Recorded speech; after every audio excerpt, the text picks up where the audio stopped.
HP, Indane অথবা ভারত যে কোনো কোম্পানির রান্নার গ্যাসের সিলিন্ডার থাকুক না কেন, আজ থেকে জারি হচ্ছে নতুন নিয়ম।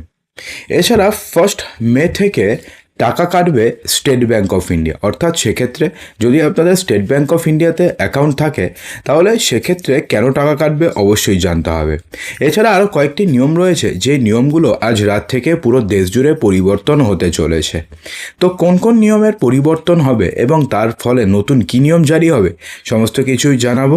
সেই জন্য ভিডিওটিকে মোটেও স্কিপ না করে সম্পূর্ণ দেখবেন। একটা ছোট্ট রিকোয়েস্ট, ভিডিওটিকে এক্ষুনি লাইক করে দেবেন, ভিডিওটিকে শেয়ার করবেন। ধরো আপনাদের একটি লাইক এবং শেয়ারই ভিডিওটিকে আরও হাজারজনের কাছে পৌঁছতে সাহায্য করে। দেখুন, প্রথমে আমরা যে নিয়ম নিয়ে আলোচনা করব সেটা হচ্ছে রান্নার গ্যাসের নিয়ম নিয়ে। তার কারণ বর্তমানে আপনারা সবাই জানেন যে রান্নার গ্যাস নিয়ে কিন্তু সমস্যা হচ্ছে। কীরকম সমস্যা? যেহেতু হরমুজ প্রণালীতে গ্যাসের জাহাজ আসতে পারছে না, তো সে কারণে রান্নার গ্যাসে কিন্তু একটা সমস্যা দেখা দিয়েছে। যদিও এই সমস্যাটা আজকের থেকে 2 মাস আগে বা 1 মাস আগে যতটা ছিল, এখন কিন্তু ততটা নেই, কমে গেছে। তো এছাড়াও সেই কারণে কেন্দ্র সরকারের তরফ থেকে বেশ কয়েকটি নিয়মের পরিবর্তন করা হয়েছে। যেমন প্রথম নিয়মে বলা হয়েছে যে এবার থেকে কোনো প্রথম সিলিন্ডার ডেলিভারির সঙ্গে সঙ্গে আপনি দ্বিতীয় সিলিন্ডার বুকিং করতে পারবেন না। অর্থাৎ প্রথম সিলিন্ডার যখন আপনি ডেলিভারি পাবেন, সঙ্গে সঙ্গে আপনি দ্বিতীয় সিলিন্ডার বুকিং করতে পারবেন না। শহরের ক্ষেত্রে পরের সিলিন্ডার বুকিং করার জন্য 25 দিনের নিয়ম রাখা হয়েছে এবং গ্রামাঞ্চলের ক্ষেত্রে এই নিয়ম রাখা হয়েছে 45 দিন। অর্থাৎ শহরাঞ্চলের ক্ষেত্রে একটা সিলিন্ডার বুকিং করার পরে 25 দিন পরে আপনি একটা সিলিন্ডার বুকিং করতে পারবেন, এবং শহরাঞ্চলের ক্ষেত্রে হচ্ছে 25 দিন এবং গ্রামাঞ্চলের ক্ষেত্রে হচ্ছে 45 দিন। তো আপনারা এখন ভাবতে পারেন যে এই নিয়মটি তো আরও কয়েকদিন আগেই জারি করা হয়েছিল, তাহলে নতুন করে আমি আবার কেন বলছি? বন্ধুরা দেখুন, এই নিয়মটির কিন্তু পরিবর্তন হয়নি, এখনও পর্যন্ত রয়েছে। কিন্তু মনে করা হচ্ছে যে আগামী 1 মাসের মধ্যে কিংবা তার কিছুদিনের মধ্যে এই নিয়মটি পরিবর্তন হয়ে যাবে, এবং আগে যেমন আপনারা নর্মালি রান্নার গ্যাস বুকিং করতে পারতেন, সেরকমভাবে আপনারা রান্নার গ্যাস বুকিং করতে পারবেন। দ্বিতীয়তে বলা হয়েছে যে ওটিপি ভিত্তিক ডেলিভারি। 1 মে থেকে ডেলিভারি এজেন্ট গ্যাস সিলিন্ডার দিতে এলে আপনাকে অবশ্যই ডেলিভারি অথেন্টিকেশন কোড, যেটাকে ডিএসি বলা হয়, বা ওটিপি, সেটাকে দিতেই হবে, না হলে আপনি সিলিন্ডার পাবেন না। যদিও দেশের বহু জায়গায় ইতিমধ্যে এই সিলিন্ডার চালু হয়ে গেছে, অর্থাৎ ভারতবর্ষের প্রায় প্রতিটি জায়গাতেই কিন্তু এই সিলিন্ডার চালু হয়ে গেছে। প্রায় 80% জায়গাতে এই সিলিন্ডার বা এই নিয়মটি চালু হয়েছে। যে 20% জায়গাগুলোতে বাকি ছিল, সেগুলোতে কিন্তু এখন অর্থাৎ আজ রাত থেকে জারি হতে চলেছে। এর ফলে কি হবে, যখনই আপনাদের বাড়িতে ডেলিভারি এজেন্ট আসবে গ্যাসের সিলিন্ডার ডেলিভারি করতে, তো আপনার নম্বরে একটা ওটিপি আসবে। সেই ওটিপি যখন আপনি তাকে দেবেন, তিনি নিজের মোবাইলে যেটাকে সাবমিট করবেন, সাবমিট করার পরে ভেরিফাই করবেন। ভেরিফাই করার পরে যদি মিলে যায় তাহলে আপনি সিলিন্ডার পাবেন, যদি না মেলে তাহলে আপনি সিলিন্ডার পাবেন না। অর্থাৎ সিলিন্ডার কিন্তু আপনার বাড়ির সামনের থেকে এসে ঘুরিয়ে নিয়ে যাবে। অর্থাৎ সেক্ষেত্রে ওটিপিটা কিন্তু দরকার। যদি আপনাদের কাছে উজ্জ্বলা যোজনার রান্নার গ্যাসের সিলিন্ডার থাকে, অর্থাৎ আপনি যদি প্রধানমন্ত্রী উজ্জ্বলা যোজনা যদি আপনি বেনিফিশিয়ারি হয়ে থাকেন, তাহলে সেক্ষেত্রে আপনাদের জন্য রয়েছে আরও একটি নিয়ম। হ্যাঁ বন্ধুরা, এবার থেকে প্রধানমন্ত্রী উজ্জ্বলা যোজনার ক্ষেত্রে ইকেওয়াইসি বাধ্যতামূলক করা হয়েছে। আধার ভিত্তিক ইকেওয়াইসি করা না থাকলে আপনি গ্যাস পাবেন, কিন্তু ভর্তুকির টাকা আপনি পাবেন না। নর্মালি কী হয় দেখুন, আপনাদের কাছে যদি প্রধানমন্ত্রী উজ্জ্বলা যোজনার রান্নার গ্যাসের সিলিন্ডার থাকে, তাহলে প্রতি মাসে আপনি রান্নার গ্যাসের উপরে বেশি টাকা ভর্তুকি পান, 200 টাকার মতন ভর্তুকি পান।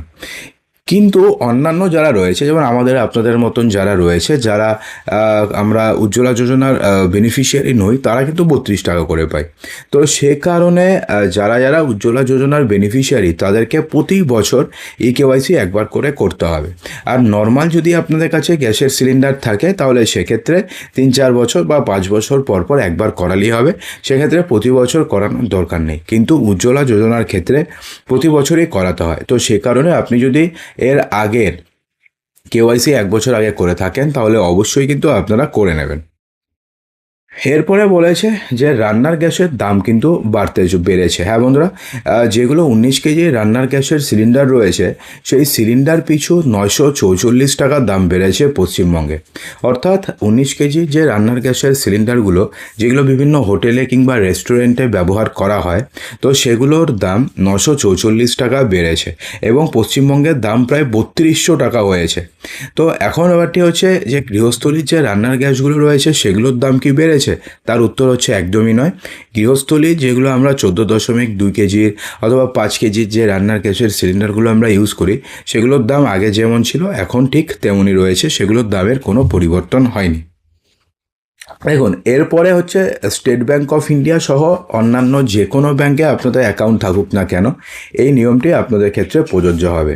আর বন্ধুরা, এখন দেখতে পারবেন যে আপনাদের স্টেট ব্যাঙ্ক অফ ইন্ডিয়া অথবা বন্ধন ব্যাঙ্ক অথবা কানাড়া ব্যাঙ্কের অ্যাকাউন্ট থেকে দেখবেন যে আপনাদের একটা নির্দিষ্ট অ্যামাউন্ট কেটে গেছে। তো আপনারা এখন ভাববেন যে কী কারণে 350 টাকা কাটলো বা 264 টাকা বা 260 টাকা কাটলো। আপনাদের জানিয়ে দিই যে এবার থেকে আপনি প্রধানমন্ত্রী জীবন জ্যোতি বিমা যোজনা PMJJBY এবং প্রধানমন্ত্রী সুরক্ষা বিমা যোজনা অর্থাৎ PMSBY বার্ষিক প্রিমিয়ামের টাকা মে মাসে স্বয়ংক্রিয়ভাবে আপনাদের অ্যাকাউন্ট থেকে কেটে নেওয়া হবে। অর্থাৎ আপনারা যদি মে মাসে আপনাদের চেক করেন, স্টেটমেন্ট চেক করেন, তাহলে দেখবেন যে আপনাদের টাকা কেটে নিয়েছে। এটা অটোমেটিক্যালি কাটা হবে, এটার জন্য আপনাকে কোনো রিকুইজিশন দিতে হবে না বা কোনো কিছু বলতে হবে না, অটোমেটিক্যালি আপনাদের অ্যাকাউন্ট থেকে কেটে নেওয়া হবে। এর অর্থ হচ্ছে আপনার লিঙ্ক করা ব্যাঙ্ক অ্যাকাউন্ট থেকে যথাক্রমে 436 টাকা এবং 20 টাকা স্বয়ংক্রিয়ভাবে কেটে নেওয়া হবে। তাই এই প্রকল্পগুলির সুবিধাভোগীদের তাদের ব্যাঙ্ক অ্যাকাউন্টে পর্যাপ্ত পরিমাণে ব্যালেন্স বজায় রাখতে হবে। এবং যদি আপনি চান যে আপনি যে PMJJBY অথবা PMSBY করাবেন না, তাহলে সেক্ষেত্রে আপনারা ব্যাঙ্কে একটা অ্যাপ্লিকেশন দিতে পারেন যে আমি এটাকে আর করাতে চাইছি না। তো সেক্ষেত্রে সেটা বন্ধ হয়ে যাবে এবং টাকা আপনাদের অ্যাকাউন্টে ঢুকে যাবে যত টাকা আপনারা জমেছে। আর যদি আপনি চান না এটা একটা ভালো স্কিম, এটা চলতে থাকুক, তাহলে চলতে থাকবে। দেখুন, যদি আপনাদের স্টেট ব্যাঙ্ক অফ ইন্ডিয়াতে অ্যাকাউন্ট থাকে এবং যদি আপনাদের ইয়েস ব্যাঙ্কে অ্যাকাউন্ট থাকে, তাহলে আপনাদের জন্য কিন্তু একটা খারাপ খবর রয়েছে। সেই খারাপ খবর? 1 মে থেকে স্টেট ব্যাঙ্ক অফ ইন্ডিয়া অ্যাকাউন্টে স্বল্প পরিমাণে ব্যালেন্স থাকলেও তার উপরে দেরিতে পেমেন্ট অথবা লেট পেমেন্ট চার্জ দেওয়া হবে। SBI কার্ড হোল্ডারদের দিতে হবে এই দেরির ফি। কার্ড হোল্ডারদের নির্ধারিত তারিখের মধ্যে ন্যূনতম প্রদেয় অর্থ প্রদান করতে ব্যর্থ হলে দেরিতে টাকা পরিশোধের চার্জ দিতে হবে। অর্থাৎ যদি আপনাদের স্টেট ব্যাঙ্ক অফ ইন্ডিয়ার ক্রেডিট কার্ড থাকে এবং আপনার যে মিনিমাম যে ডিউ রয়েছে সেই মিনিমাম ডিউ যদি আপনাদের দিতে দেরি হয়, তাহলে সেক্ষেত্রে আপনি যতদিন দেরি করবেন ততদিনের জন্য আপনাদের কিন্তু একটা টাকা আপনাকে দিতে হবে, অর্থাৎ একটা চার্জ, লেট পেমেন্ট চার্জ আপনাদের থেকে নেওয়া হবে। সেই কারণে আপনাদের যদি স্টেট ব্যাঙ্ক অফ ইন্ডিয়ার ক্রেডিট কার্ড থাকে, তাহলে সেক্ষেত্রে আপনারা অবশ্যই মিনিমাম যে ব্যালেন্স যেটা পে করতে হয় প্রতি মাসে সেটা করে দেবেন। কোম্পানির শর্তাবলী অনুযায়ী পরপর 2টো বিলিং চক্রে ন্যূনতম প্রদেয় অর্থ পরিশোধ না করা হলে অতিরিক্ত 100 টাকা চার্জ আরোপ করা হতে পারে। এছাড়া 1 মে থেকে যদি আপনাদের ইয়েস ব্যাঙ্কে অ্যাকাউন্ট থাকে, তাহলে ইউটিলিটি সংক্রান্ত যদি আপনি লেনদেন করেন, তাহলে সেই লেনদেনের ওপরে 1% চার্জ আরোপ করা হবে। ইউটিলিটি মানে হচ্ছে গিয়ে ধরুন আপনারা কারেন্টের বিল দিচ্ছেন, ধরুন আপনারা জলের বিল দিচ্ছেন, ধরুন আপনারা LICর পেমেন্ট করছেন। তো এই সমস্ত যে ইউটিলিটির যে পেমেন্টগুলো রয়েছে তার উপরে 1% চার্জ নেওয়া হবে যদি আপনাদের ইয়েস ব্যাঙ্কের ডেবিট কার্ড থাকে অথবা ইয়েস ব্যাঙ্কের ক্রেডিট কার্ড থাকে। তো বন্ধুরা, আশা করব যে ভিডিওটিতে আপনাদের সমস্ত কিছুই সঠিকভাবে বোঝাতে পেরেছে। যদি ভালো লেগে থাকে তো লাইক করবেন, শেয়ার করবেন, চ্যানেলটিকে সাবস্ক্রাইব অবশ্যই করবেন।